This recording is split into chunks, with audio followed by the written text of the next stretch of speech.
Венесуэле назревает двоевластие. Противостояние правительства и оппозиционного парламента перешло в решающую стадию. Спикер Хуан Гуаидо в конце января объявил себя главой государства на период действия Временного правительства Венесуэлы. Запад и ряд латинских стран заявили о признании оппозиционера Гуаидо и потребовали отставки Николаса Мадуро. Обстановка обострилась в связи с провокационными действиями оппозиции в виде доставки в Венесуэлу гуманитарной помощи. Грузовики пытаются прорваться со стороны Колумбии и Бразилии. На фоне провокаций со стороны США президент Мадуро объявил о разрыве дипломатических отношений с соседней Колумбией. Сейчас в Каракасе находится корреспондент RT Spanish Эрика Артега-Саноха. Здравствуйте, Эрика, вы в эфире. Привет, Якутск.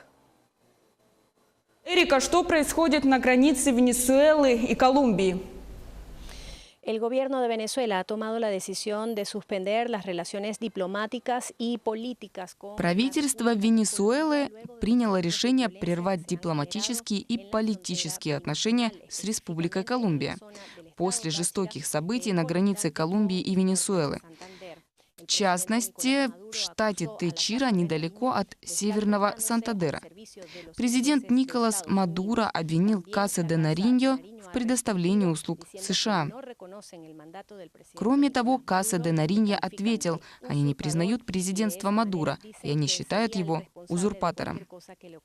По их словам, он будет нести ответственность за все, что случится с колумбийскими должностными лицами. Однако на границе возникают попытки провокаций. Власти Венесуэлы заявляют, что противники пытались атаковать членов Боливианской национальной гвардии. На мосту Симона Боливара произошли столкновения, в результате которых 42 человека получили ранения, 2 из них стали жертвами огнестрельного оружия.